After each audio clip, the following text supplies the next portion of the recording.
and the omnibus. So I was forced into the Archers when I was a child. And look, it's come back to bite me later on. I'm awash with this stuff. The Archers is the world's longest-running radio show, with more than 15,000 episodes broadcast. Despite being a rural flavour show, The Archers is recorded in the heart of... Have you ever got news that just, completely shifts your perspective? Makes you rethink things, maybe even stuff from the past? Oh, definitely. Or, found yourself in one of those really tricky social spots. Yeah, where you do what feels like the right thing, but afterwards you feel, well, not great at all. Exactly. Yeah. It's that really human thing, isn't it? That moment where, like, your principles clash with just raw emotion. Or life just suddenly throws a curveball you absolutely did not see coming. Right. And that's often where the deepest learning happens, I think, even though it rarely feels good, in the moment. Absolutely.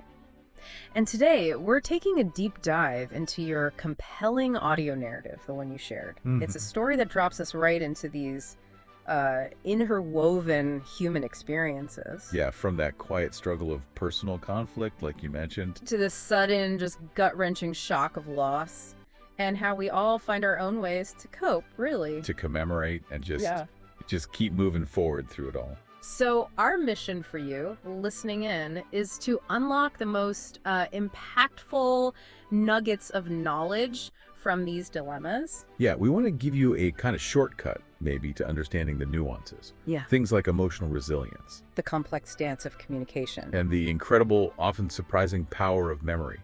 And community, too. We're going to explore why these moments hit so hard, why they resonate, and what they really reveal about the human spirit, Yeah. which can be pretty indomitable. Okay, let's get into it. So let's start with a scenario I think many of us can relate to. It's that complex aftermath of standing up for yourself or maybe for someone you care about. Right, we're talking about Brad here. Yeah, Brad, he's clearly troubled. He's just done what apparently his mom and Chelsea always advise him to do. Which is? He stood up for himself and specifically for Chelsea against Amber. Okay, so that immediately sets up a fascinating conflict. What did he actually say? He called Amber a bully. Straight up. Said her behavior towards Chelsea was rotten. Wow, strong word. Especially since, according to Brad, Chelsea had already tried to apologize. And Amber. Just threw it back in her face, is how he put it. So, a textbook confrontation, driven by this clear sense of injustice. Okay, so you'd think, wouldn't you, that after doing something that felt so right, so justified. Feel relief, triumph. Yeah, something like that. But that's where it gets messy, right? Totally. Brad admits he feels terrible. Rubbish, actually. Right, so doing the right thing didn't bring peace. Not at all. And Amber isn't just disappearing, she keeps messaging him. Wants to meet up. Okay, adding pressure. And get this, she claims she's been talking to George. Ooh, okay. What does that mean? Exactly. Is it like a hint at making up? Or is it more of a power play, trying to corner him? Because Brad describes her as unpredictable. Yeah. Which, let's be honest, is a massive red flag in any kind of social dynamic. It absolutely is. And this, I think, brings us to a really crucial point about the ripple effect of confrontation. Well, Brad's lingering worry isn't just about how he feels right now. He's really worried about what Amber's been saying to him, to George. That's right. It's not over. No. It shows how these conflicts don't just end when the words stop. They keep echoing, creating anxiety about how other people see it, what might happen next. It's like throwing a stone into a pond. Exactly. Watching the circle spread out wider and wider. It's never just about the initial splash. That's a perfect way to put it. So for you listening, the core insight here is maybe that difference between feeling morally right and feeling emotionally okay. They're not always the same thing. No. Doing the right thing, however we define that, doesn't automatically mean you'll feel good about it. Often the opposite, actually. It really highlights how sometimes you have to choose between standing by a principle and, well, keeping things calm or feeling okay yourself. And Brad's internal conflict becomes this powerful mirror for us, doesn't it? It makes you think, how often do our own actions, even justified ones, leave us feeling, well, iffy? Especially when you're dealing with someone unpredictable and you just don't know what the fallout will be. It's a reminder that courage doesn't always come with instant relief. Sometimes it just brings more worry, at least for a while. That ripple effect really shows how personal conflicts can stick around. But, while some challenges grow slowly, others hit like a sudden wave. Completely upending everything. Yeah. Which brings us to a story with a much deeper, more sudden punch. The story of Ash, Right. So the source material introduces us to Jazzer. who reveals that the singer from his old band, Ash, actually died suddenly over a year ago. Which is shocking in itself, and Jazzer needs to leave work early because he's meeting Ash's wife, Jenna. Yeah. And this unexpected news just casts this heavy shadow immediately. We hear Fallon and Tracy discussing it. And Fallon admits she's dreading this meeting, which is totally understandable. Yeah, she's thinking about Ash's wife, his young kids, the difficulty of it all. And Tracy makes that observation about how, people can be surprisingly resilient in these awful situations. But what really hits home, I think, is Fallon connecting it to her own past trauma. Right, her accident. She says, it still comes back to me, every so often. The accident. That's such a powerful moment. It's empathy, but it's also recognizing that deep pain lasts. It resurfaces. It really does. That link, even across different kinds of trauma, just highlights the long-term impact of these life blows. They can be so unpredictable. And then we get the details, the devastating details from Jenna about how Ash actually died. Yeah. She explains he was super fit, running 3 times a week in the Lake District. Beautiful place, but... But on just a normal run, he collapsed. Yeah. Cardiac arrest. God. And it was an undiagnosed heart defect, probably from birth. With absolutely no warning signs. And she says, there was nothing anyone could do. Just awful. It's the abruptness, isn't it? The complete lack of any warning. That's what makes it so particularly heartbreaking. No chance to prepare, no goodbyes. None. And Jenna explains why she didn't contact the bandmates sooner. He says she was not in the right state of mind. Which you can totally understand. Yeah. She only found their messages recently when she turned on Ash's old phone looking for a different number. That detail feels so real. It just highlights how overwhelming grief can be. Disorienting. Simple tasks become impossible. And thinking about grief more broadly, Jenna's journey now feels so tangible. She's been staying nearby for a few days. Doing what she calls a sort of pilgrimage. Yeah, visiting all the places where Ash presumably meant hung out, or places he frequented.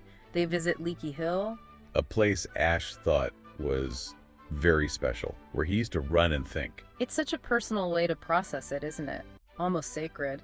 Connecting with his memory through the landscape he loved. It's more than just a visit. It's an act of remembrance. Definitely. We also get little bits about Ash's creative side. The band remembers his beautiful singing voice, how much he loved performing. But Jenna confirms he didn't do that much more singing after he left the band. Why not? Basically, kids and in a living just took over. Yeah. Life, responsibilities. That adds another layer, doesn't it? A sort of poignancy about maybe what could have been the sacrifices we made. Yeah, it makes the suddenness of his death feel even more profound somehow. So I think for you, the listener, the universal lesson from Ash's story is maybe that grief isn't, linear. Not at all. It's more like a spiral. Yeah. The shock can hit you again, even years later, like Fallon mentioned. And Ash's death, happening with no warning, just underscores how fragile life is, even for someone seemingly so fit. These unseen vulnerabilities. Exactly. And the story really shows the power of symbolic places, rituals, like Jenna's pilgrimage. Yeah. They're ways to navigate these huge, unpreventable tragedies. And it's also that quiet reminder, isn't it, that life's responsibilities often mean we sacrifice personal passions. Sometimes that's just how it is. A trade-off that's sometimes irreversible. Yeah. Okay, so moving on from the initial shock and remembrance. How do people try to commemorate and cope? Right, and how do those efforts sometimes clash, maybe, with just the ongoing demands of daily life? Okay, so Jenna, Ash's wife, she makes this unexpected request. Yeah, she wants to celebrate Ash's life. She's planning a day in his memory, up in the lakes. Described as a big event, a party, really. And the main event she suggests is a sponsored swim in Lake Buttermere, because Ash loved the outdoors. Wow, okay. And the reactions? Immediately quite different. Ed and Jazzer are instantly in. Yeah, that sounds amazing. So a very direct, action-oriented response, Yeah. honoring their friend. Totally. But Fallon, she's much more hesitant. So She says, I'll definitely have a thing about it. That repetition tells you a lot. yeah, it hints at the sheer emotional weight of it for her. It's a big ask, physically and emotionally. Understandable hesitation. She's processing. Exactly. And right after the meeting, you see her internal struggle. She's clearly shaken up. Says it's a lot to take in. Needs a moment alone. Yeah, and she reflects on Jenna's strength. She's amazing, isn't she? So strong. But also ponders how anyone gets through that kind of trauma. She concludes, you do what you have to do to get by, I guess. Taking it day by day.